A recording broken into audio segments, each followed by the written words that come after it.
The Fargo firefighters have had a busy morning today dealing with two big fires. The first one we are at the scene of now. 3, 2, 1.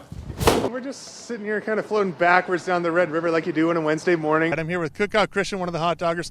He wouldn't sell me his bucket hat, but as a consolation prize, he is going to give us an inside look inside the Wienermobile. How rare of an opportunity are we getting this morning? Meet the oldest and youngest lifelong residents of Osnabrück.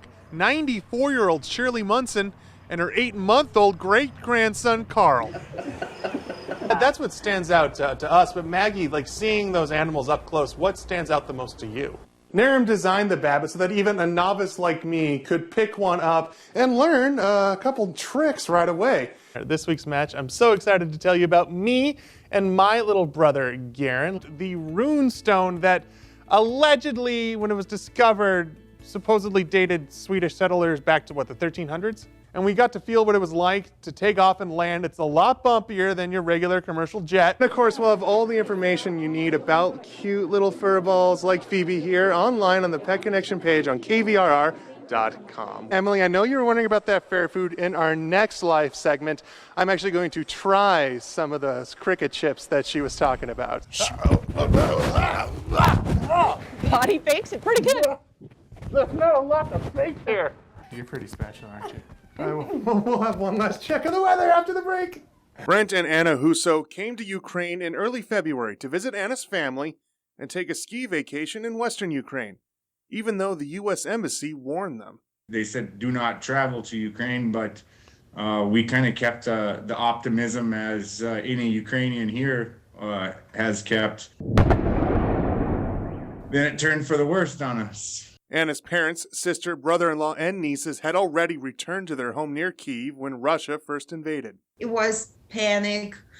And I, of course, called my parents trying to ask them to get out of there as soon as they can. But it was already too late because it was constant bombing in Kyiv. Her family spent a week at a cottage in a village just outside Kyiv, listening to bombs drop nearby every day. After 7 days, they were able to board a packed evacuation train, but Anna's brother-in-law, Sergei, could not come. He stayed back to take care of his ailing mother and to join the fight. The kids, what they remember the last about their dad is he was crying at the train station and giving them thumbs up. And yes, and the next day we found out that he passed away. The victim of a heart attack, a victim of war. No one could go back to attend the funeral just because traveling across the whole Ukraine right now it's basically a suicide. The rest of her family made it to the village Brent and Anna are staying in. They are safe for now. No shooting or bombing within earshot. But that doesn't mean life is easy. There's a lot more military activity going on, a lot more strict kind of martial law ordinances we have to abide by. Our local markets, they run out very fast with supplies. They say the village they're in is on edge, despite being removed from direct conflict. Everyone looks at you as if you're a saboteur. The Husos had a plan to flee to neighboring Slovakia, but then Anna's mother, Olga, fell ill.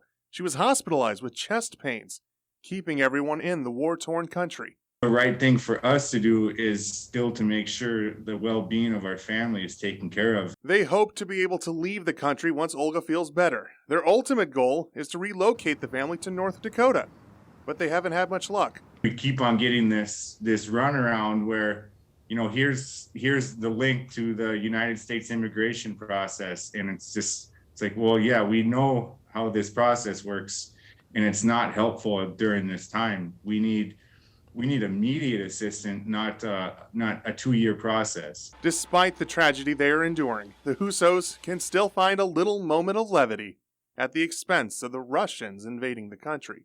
Is there anything else that you would like to say, or anything else you would like to get out to people back home?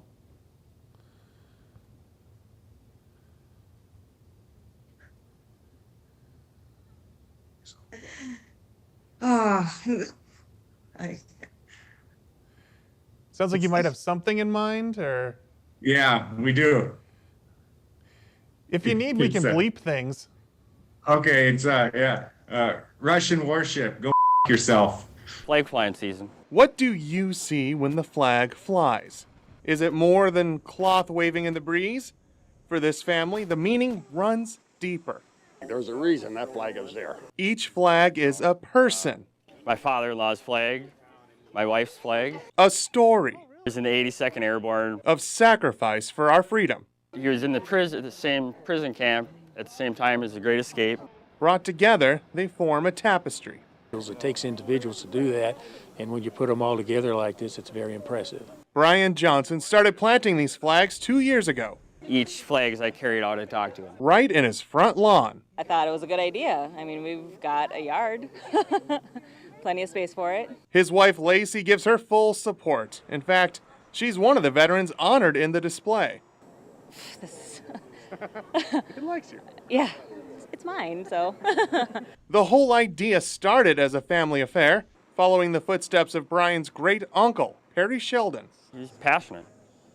Runs in the family. A veteran himself, he helped start the Veterans Flag Walk in Fergus Falls. In Moorhead, Perry's flag is number one. I start with the last one, work my way back.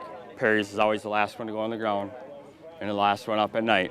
Each flag honors a veteran with a sticker detailing their service. Most of it's family. There's some close friends, neighbors. On this day, a family reunion is in town. A lot of these veterans, like Perry's son, are seeing these flags for the first time. Honoring my father was very impressive. Mine is just a flag, but Dad's something else. The Moorhead Veterans Memorial Walk of Flags has grown from just 6 to 25 in only 2 years, but Johnson's grand vision is a whole lot bigger. We need a place to do it. It needs to be a permanent spot. We'll always have these flags in our yard, but I would love to see it where more people can see it. A dream to honor everyone who served with a public memorial. I would like to see a walk that is for the entire Red River Valley. The Fergus Falls Flag Walk has 1,800 flags. I want to one-up them and make it more. To turn these flags into a symbol of pride for anyone who sees them. Save a piece of history with each name. And the pride his military family has in him. Very moving. What he did, I think, is wonderful. He has a lot of respect for veterans, and he shows it just by what he's done here.